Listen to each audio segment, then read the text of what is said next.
In the arising, the self-arising, in the self-arising of these ideas and perspectives and these aphorisms and the perspectives these aphorisms brought with them, I came to also realize that there are two types of people. There are those that like to transform things, and there are those that metamorphose. And this was also related to a perspective that I came across in Spengler. He used a term, wizard's trickery. And I realized that there's a difference between a mystic and a wizard. And the wizard is busy with playing with life as a toy, toying with life as a plaything. And they take all the constituents of life, the empirical facts as it were, and they control, possess, and manipulate them to transform them. But in transformation, there's no real change. It's the same process, only transformed. Whereas in metamorphosis, like the butterfly, from the worm to the butterfly, the caterpillar to the butterfly, complete change. The growth is, the form is metamorphosed into a completely other form. And a whole different life cycle emerges.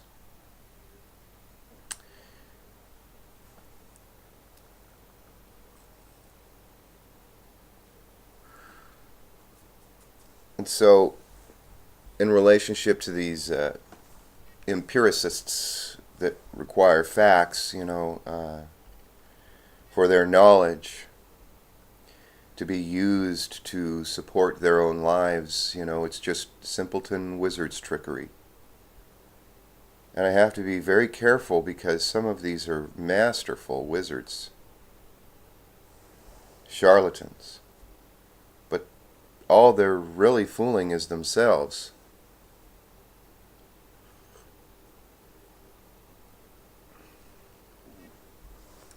And there's a place for them, the key is that all these characters, all these behaviors that become patterned into roles, which the role informs the character.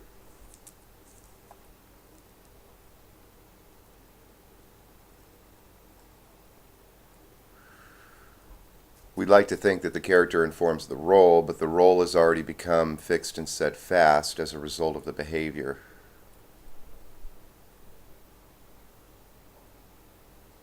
Something like that.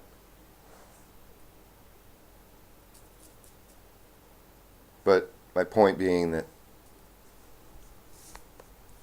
there's a place for everything and everything in its place. And all these examples help to elaborate an idea.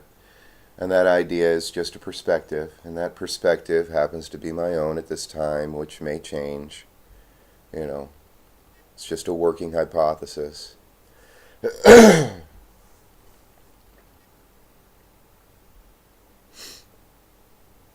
I did some stretching last night on my spine.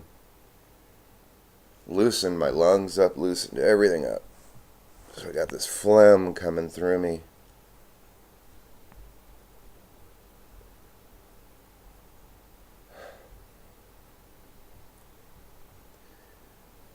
So the process of the wizard is to take the constituents and not really change them, just transform them. And in the transformation, it's just a repeating of that ever-recurring same old process, the same old characters in a different form. Whereas the mystic, in the way I'm using it, enables and empowers an individual to metamorphose into a completely other phase. And we want to, well, what we want is different for everybody, but in this process of development, which is the idea that I was trying to instill slowly over time with my parents in their understanding, to realize that it's not fixed and set fast forever. It's a process of development through time, which enables us to not transform, but to metamorphose into a completely other perspective.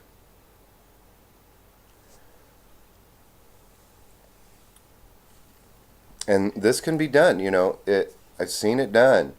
I've seen people change. No, I haven't seen it done. I've heard about it.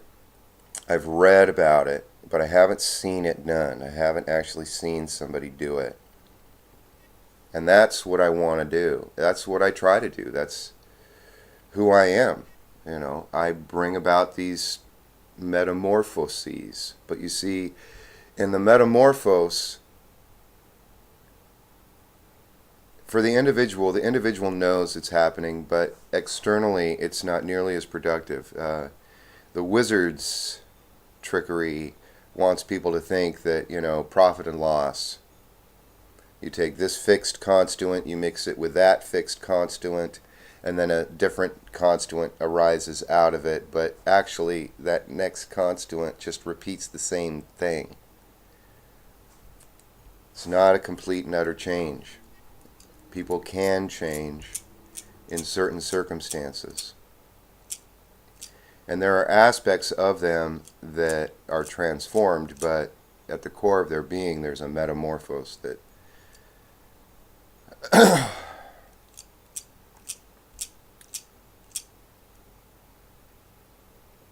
that changes them.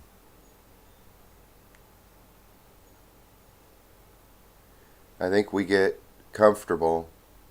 We feel safe in the known and the knowable.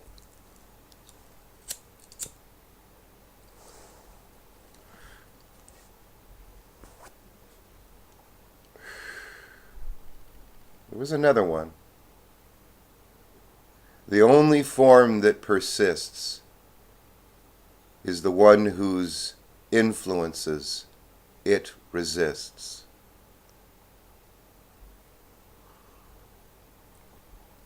That aphorism came about because I had to accept and integrate the fact that things become fixed and set fast.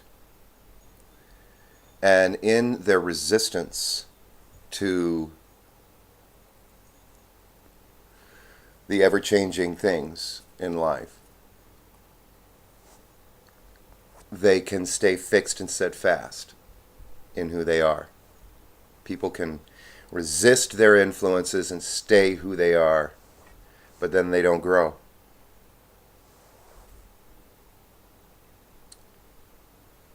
And I had to bring, that one came to mind too, because, in the development of my relationship with my family, I keep trying to show them, listen, I am not fixed and set fast into your preconceived recognition of who you think I am.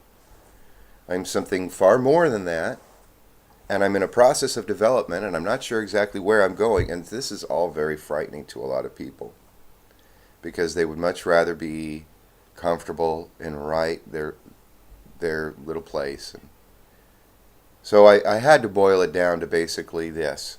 I don't want to hurt anybody or myself. I have my little foibles, I smoke and,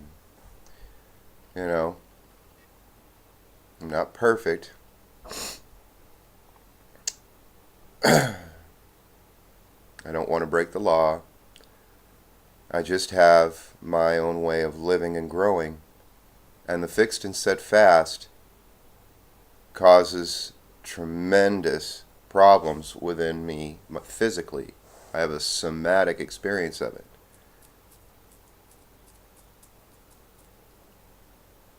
And I just need to find the right people, the right context, the right situation. I think that's the same for all of us, the right situation where we can grow and change and develop at our own pace. And I think my family understands this very much. I think every human being probably understands this. Last night I was watching the problems in Syria, and the perspective came to me that, oh, it was the bombing in Afghanistan as well, and the Afghanis were really upset about burning the Quran, and I thought to myself, these people who are all caught up in their religion and trying to defend their religion have yet to realize that the religion is only the thing that begins the civilization, is the beginning of a civilization. And they have an opportunity, after all of our problems with the Al-Qaeda there and America's issue, that it's just a stepping stone. It's there to bring order and unity, not strife and conflict. And if you get caught up in the strife and conflict, it's just a reflection of your pent-up anxieties. And then I saw a bigger picture, and what was it? It was the conflicts in the world. It's hard for me to regain it right now. But I have these perspectives all the time. They just come floating in, and they present themselves like on a stage, and I go, oh my gosh, that makes perfect sense. Everybody's taking it too seriously because they're caught up in their own issues and their own sufferings, and if we could lessen the suffering. But then there are those that require that suffrage. There's great growth that can occur through suffering. It reminds me of what I read of Toynbee yesterday, where we realize it transvalues all of our values. It transforms our values. We reevaluate. We go, okay, well, I don't want to feel the pain anymore. I'm going to do what keeps the pain at bay. I can't resolve all my pain, but I can take care of a good portion of it if I simply make this compromise. And that's very similar to what I had to do with my family and my society and my times. I had to find a place within it in which I could keep my pain at bay. And I wanted to be as productive and functional a person in my society as I can be in relationship to my experience and my understanding of that experience. And I want to continue to expand my understanding and integrate new perspectives, because they can limit me, and I can fool myself just like anybody can be fooled. Get too caught up in my own ideas. However, there are things that I am at the mercy of. The systems, the rules, the individuals that administer the systems and the rules. And I don't need to fight with them. I really don't need a fight. I don't need a conflict. I don't need an argument. All I need to do is state my limitations. They state their limitations, and then what comes, comes. And I've had a pretty damn good life in comparison to the conflicts that are going on in the planet.